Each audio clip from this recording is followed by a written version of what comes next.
question is just, how on earth are we going to get down tomorrow? But look at the trees. Love it. So I'm not really sort of your sunrise guy.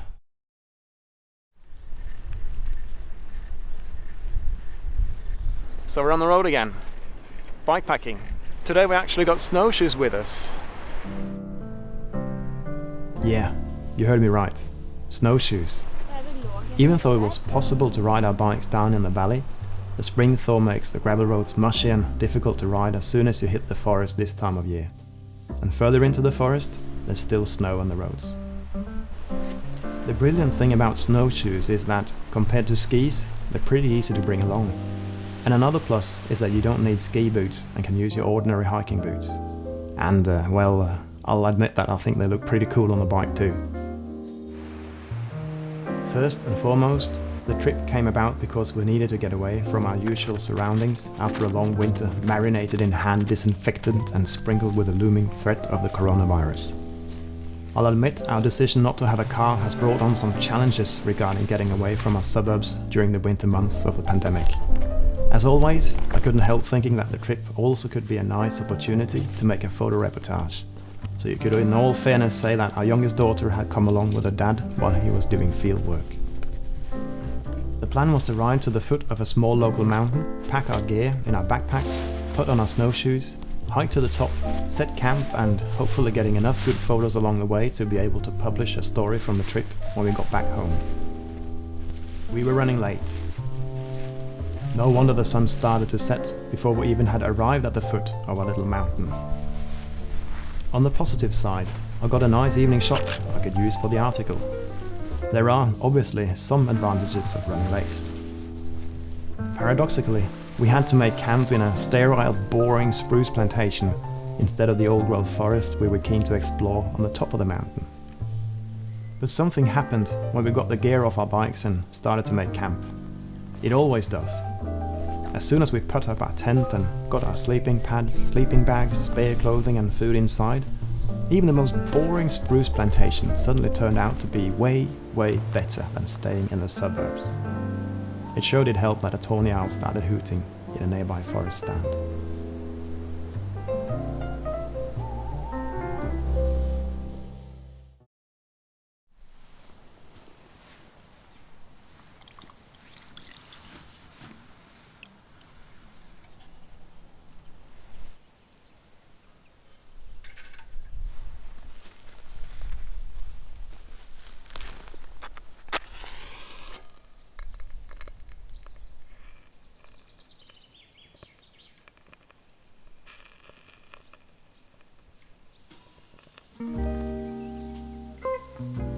A dry spring had already resulted in forest fires in our part of the world.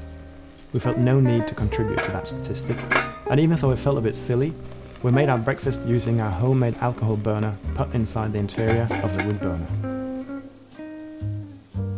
And sure enough, the porridge tasted almost as usual. That is, until I licked my fingers and got the gut-wrenching taste of denaturated alcohol in my mouth. Some habits are slow to die.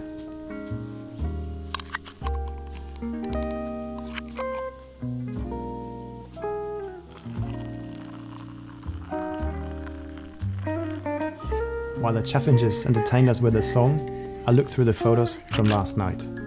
There seemed to be a couple of keepers that might be good enough for publishing, but there was no denying we needed to get away from the plantations to get the shots I was really hoping for. We were ready for the next leg of our spring duathlon, this time packing our gear in our backpacks, grabbing our snowshoes and leaving the bikes behind us, hidden in the plantation.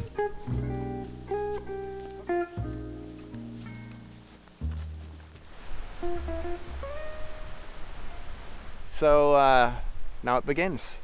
I reckon we'll have to put on our snowshoes pretty soon and hope that it's not too icy and slippery. Snowshoes might seem out of place in a country that hails itself as the country where babies are born with skis on their feet. But snowshoes have a couple of advantages over their long cousins. The first being obviously the length, which make them more maneuverable in dense forest than climbing steep hills or tackling deep snow. Couple that with great traction and you have an excellent tool to explore your backcountry with.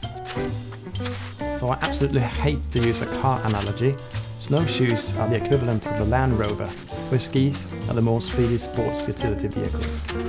The main drawback of the snowshoes, the lack of speed, can actually be an advantage in seriously rugged terrain. Anyway, I digress. The climb up a mountain turned out to be the kind you don't tell your mum about. I guess the trees would have stopped us from sliding all the way down the hill if we had fallen on the steep slopes, but I didn't fancy finding out. It's starting to be a little bit less steep where we are now. So the question is just, how on earth are we going to get down tomorrow?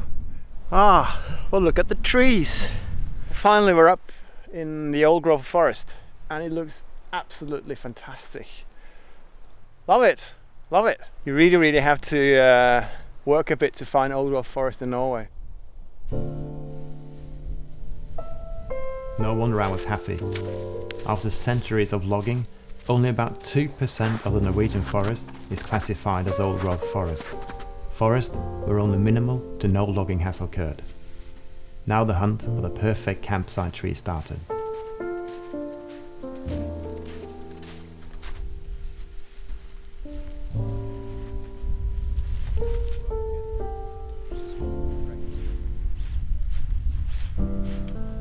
After a bit of exploring, we realized that the most photogenic tree was one of the first fat old pines we saw when we actually climbed onto the plateau.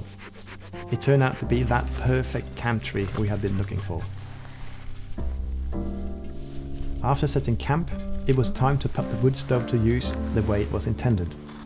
A quick stroll around camp resulted in enough twigs and branches from the ground to last us through the evening and the following morning. Sure, the alcohol stove might be quicker to use, but where the alcohol supply is limited, the wood stove can burn all evening. And even though I love my little alcohol stove, the wood stove lets me connect with my inner caveman in a way the alcohol burner never can compete with. One of the great things with shorter trips is that you can enjoy real food. I mean, I've had my fair share of freeze-dried meals through the years. I'm a terrible cook. It really doesn't take much to make something that tastes way better than the usual freeze-dried mush. We forgot to bring oil along and had to fry with water instead. It sort of works in a pinch. Gently fry a bit of turmeric, curry powder, garam masala and pepper. Add onions and garlic and let it fry for a minute before adding squash.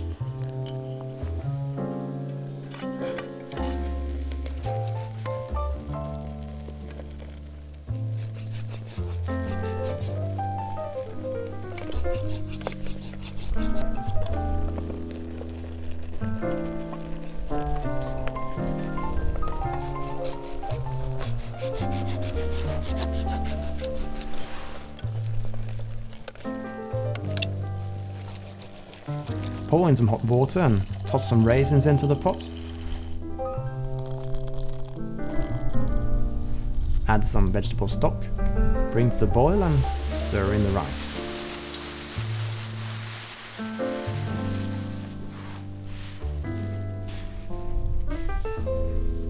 When the rice is ready, serve with a handful of peanuts. And there you have it, your very own outdoor veggie curry. Sure, it might look like mush, just like the freeze-dried gunk, but you know, it's our mush. A bonus for mediocre cooks like myself is that any food tastes better in the outdoors.